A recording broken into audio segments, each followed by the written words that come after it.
Good morning. I appreciate you guys tuning in. I wanted to share my thoughts, and instead of give some, canned statement that I could write out, I have a number of journalists that are reaching out. Of course, members of my team want to know what are these high-profile endorsements? What is Trump's endorsement of another candidate mean for this race? And then I, of course, have to ask, what does it mean for Idaho? And I have a few different thoughts that I want to share with you, and I'm sure the media can use this to quote from.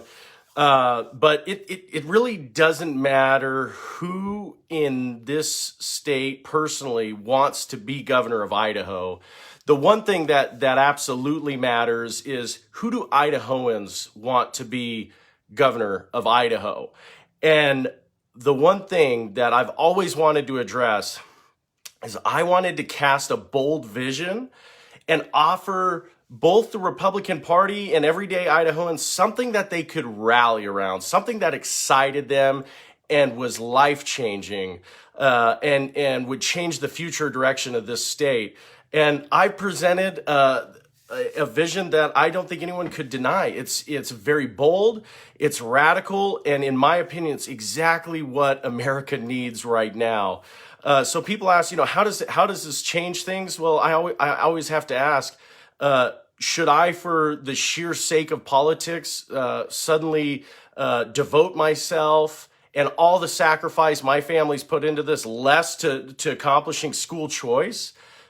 Should we now not have a champion for school choice in the state because I'm not as well connected nationally? Folks, let's be very clear.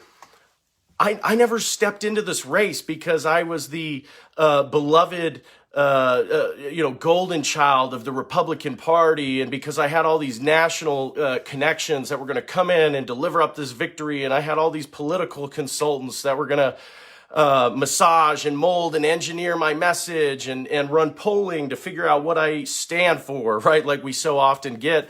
That's not why I stepped in this race. I deeply believe that you have to be the change that you want to see in the world. Here is what I want to see. I would love nothing more than to see a death of political theater in this country. I think political theater and all the shenanigans that are played to manipulate people and elicit some response, I think that's contributing to the death of our country. And I say it very boldly. Make no mistake, we are in a knife fight for the soul of America. I'm not saying that to alarm you. I'm saying it because that's what I believe, right? And I can't suddenly say that I have pledged allegiance to that flag, and I've pledged allegiance to the republic for which it stands, and at the same time pledge allegiance to just sheer politics. Folks, the politicking is what is killing our country. I have something that I believe in. I have a dream, right? I can't just abandon that. And I can't abandon all the people who supported this to get us this far. I'm going to have some very candid remarks on the race. I really want you to know it's not on my heart to be nasty, but here's another change that I've wanted to see desperately in politics. I wanted to see real people saying real things. This is one of the reasons that so many of us love President Trump, right? I didn't agree with everything he said, but the man, he just said what he believed, and he was pretty unapologetic about it. And that's exactly what I think we need in Idaho right now. I'll say it again. We've gotten all sizzle and no steak. And the ruling class and the professional politicians in this state are truly some of the most pathetic people that I've met. But I want to preface my remarks. So I'm going to have some very candid remarks, and some of you aren't going to like it. It's not on my heart to be nasty. I just think that nobody can make a good decision if they don't have an accurate understanding of the terrain. And so I wanted to give my worldview, and those some will agree and some will disagree. But I'm going to preface my remarks by saying this. One thing's for sure. When we talk about the future of Idaho, I want you to know I believe this through and through. Idaho and the Republican Party cannot tolerate another term with Brad Little. look, it has nothing to do personally with Brad Little. He's a nice guy. Let me go ahead and preface that. He's a nice guy. Okay. Folks, he's the kind of governor that might have been okay, I don't know, 20 years ago or more. The reality is, whether he's part of what's being carried out in our state or just lazy and unaware of it, it makes no difference to me. What is happening right now is we are being routed and outmaneuvered by anti-American activists, and he is helping to fund them. I can prove it. I'll prove it many more times. I would love nothing more than the opportunity to get on the debate stage with Brad Little and have the opportunity to share with you the evidence that I have of how you pay your taxes and that money gets funneled to anti-American activists. You need to know that, because this is what happened in Colorado. This is why Colorado, think about it. It was a reliably Republican, Rocky Mountain cowboy culture state that in 4 election cycles flipped from a Republican trifecta, like how Idaho is currently, to a Democrat trifecta. That's 8 years. The reason for that is because the Republicans were funding the leftists. And in this state, you are funding the transgender agenda. You are funding the abortion agenda. You are funding critical race theory and racialized education. You're helping to foot the bill. So am I. It keeps me awake at night. And I can't tolerate it anymore. So let's have an honest discussion. So the first thing here is, I couldn't be more impressed with the quality of my team. And I'm not saying they're perfect. Sure, my team does some stuff that sometimes I'm like, don't, slow down a little bit. But at the same time, I have to tell you, we got the snot kicked out of us yesterday. The reality is a couple other candidates received high profile endorsements. I've never expected that any of that was going to come. At the end of the day, I'm a regular guy running for the top of the ticket. But this team and the people that have surrounded this effort, I have the most confidence in the world. You have to know this. There are no political operatives running this campaign. Here I'll reveal a little bit of strategy. Folks, I don't even have a general political consultant. That's like one of the most basic things, right, that you see in a campaign. I've not paid for any polling to figure out what my positions are. I've just said what I believe. And I hope people can respect that. And so here's what I see. So I step down the field, and you guys know, right? I often say I'm a young patriot, right? I'm 31 years old. We're a young family. I have a newborn at home. I got a 3.5-year-old son. We got a mortgage to pay and bills to make, right? I stepped into this not because I was well connected and because I had all these political folks that were going to engineer and craft our whole message. I stepped into this because I wanted to advocate for something I believe in. And here's what I'll say about this team. We have run the best statewide campaign that this state has ever seen. Look, say what you want. I believe it, because here's the thing. At the end of the day, the 31-year-old outsider who's never held elective office has raised more money. We raised over $200,000. We've raised more money than all the other challengers to our current governor combined. That's interesting. Why is that? Nobody has seen what I'm doing with you right now, right? I'm live. Folks, there is no script here. There's no one else here. There's no teleprompter. I'm just having a discussion with you. That's the change that I would love to see in politics. I would like to see people just say what's on their mind.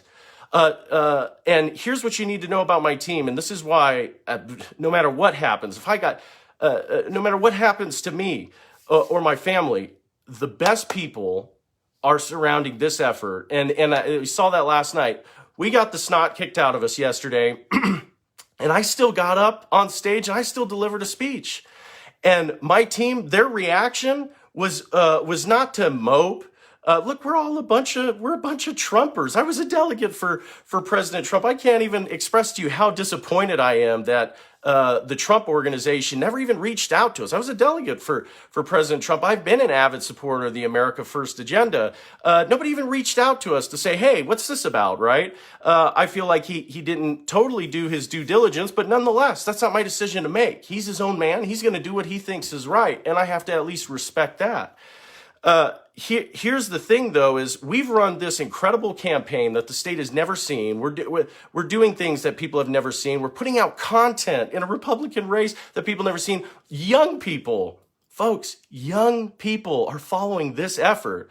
People that we would otherwise have no business getting our message to, the message of school choice and talking about abolishing the state income tax and banning state agencies from hiring lobbyists. These young folks would never get that message, but they have. And the reason is because they can relate to me. I've lived the American dream. I came up from nothing, and this campaign was given nothing, right? We had people who donated and supported, but at the end of the day, this whole effort that we've created it we had no lucky breaks. The whole thing, we fought and crawled and scratched for every inch of the field that we've taken. And it's been impressive. There are people watching this right now who are in other parts of the state who have jumped ship and come to support this effort, right? And this is where I'm going to be very candid with you. This reminds me of the parable of the talents, and we're going to see who's got grit and who can make use of the inheritance that they've received, right? So this is what I'll tell you. The parable of the talents is such, you have three different individuals, right? One who receives 1 talent, one who receives 5 talents, and one who receives 10 talents. And the question comes down to, what did you do with the gift that was given you? And so I'm going to be honest with you. I'm the guy who received 1 talent, right? One bag of gold, if you will, right? And I'm using this as a metaphor. Look what we've created with it. Look what we created out of nothing.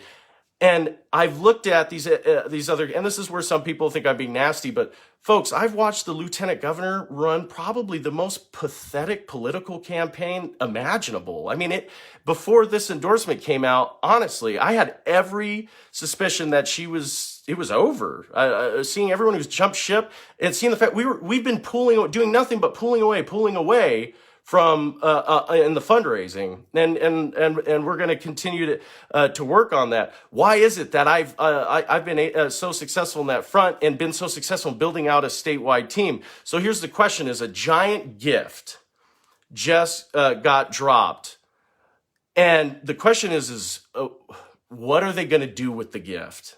Are they going to take the talents they've received and create more? Are we suddenly now going to see conservatives putting out engaging video content and doing interviews and having debates and the free exchange of ideas and contending for what they believe in?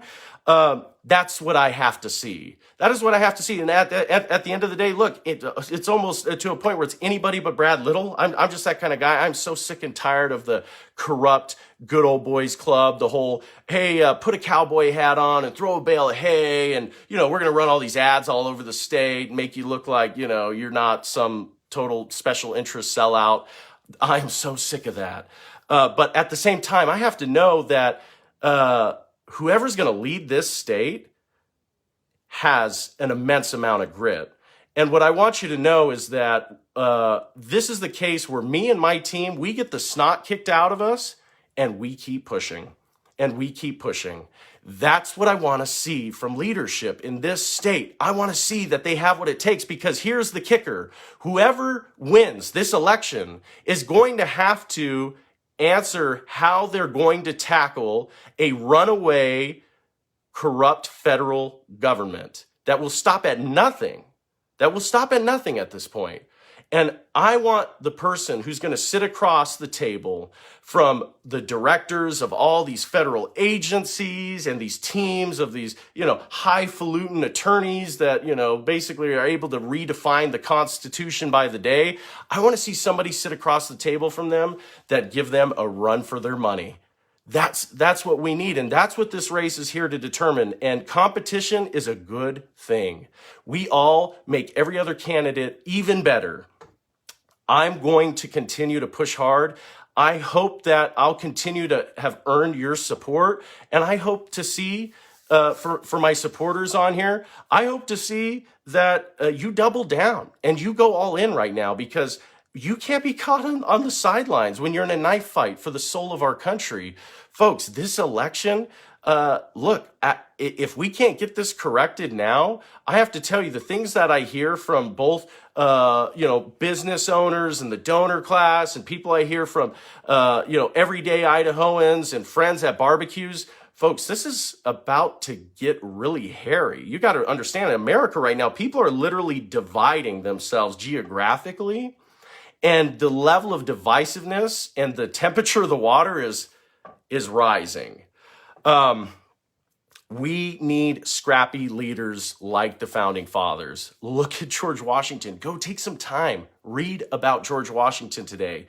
Read about Alexander Hamilton, right? Read about these guys that got the snot kicked out of them for years and years. Folks, George Washington didn't go back to Mount Vernon, his home, for 8 years while he fought the Revolutionary War. 8 years. And Martha Washington, his wife, would have to travel to the battlefield to see him when she could see him. And she had to run the house, right? And run their farm while he was gone. And you know what?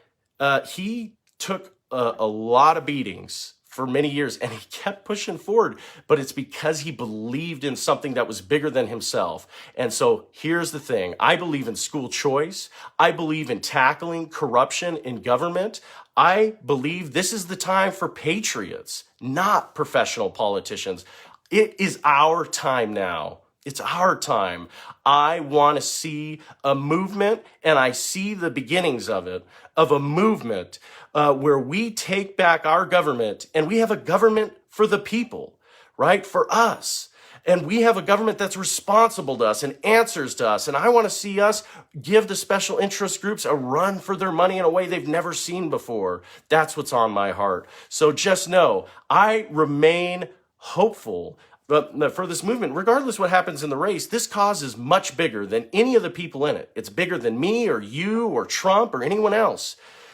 This is the future of our nation. We're asking, what is the inheritance we're going to offer to our children? Are we going to pass off America in better shape than we inherited it? Or is it going to be in worse shape? And the answer to that question today is, sadly, if we had to answer that today, the answer is, we've betrayed our country. This country is not what it once was. I can't give up on that. I pledged allegiance to that flag and to the republic for which it stands. I never pledged allegiance to politics. I never pledged allegiance to what is politically convenient. I have a vision. I hope that you can respect that. Please continue to watch. Send us messages. Let me know what your thoughts are. And if you feel the same way I do, now's the time. Double down and get involved. Jump in with both feet, because we have big changes that we need to make in Idaho. Thank you, guys.